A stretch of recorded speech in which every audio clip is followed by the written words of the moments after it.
الف لام میم، الف لام میم یاسین، الف لام میم یاسین، الف لام میم یاسین.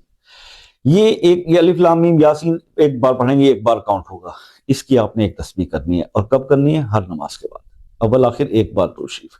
اس تسبیح سے جڑ جائیے. 11 دن اس کو آپ کر لیجئے. لیکن اس سے کرنے سے پہلے میں صرف ان دوستوں کے لیے بات کر رہا ہوں جو یہ کہتے ہیں نا کہ جی رزق میں ہمارے بالکل بھی جو ہے نا وہ چینج نہیں آ رہی.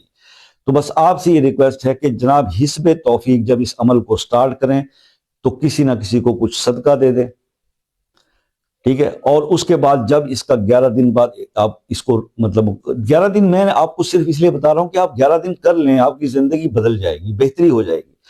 لیکن جس چیز سے آپ کی زندگی میں بہتری آ جاتی ہے اس کو ڈسکنٹینیو کرنا تو مجھے سمجھ میں اس کی لاجک نہیں آتی، ٹھیک ہے. تو آپ اس کو لائف ٹائم بھی لے کے چل سکتے ہیں.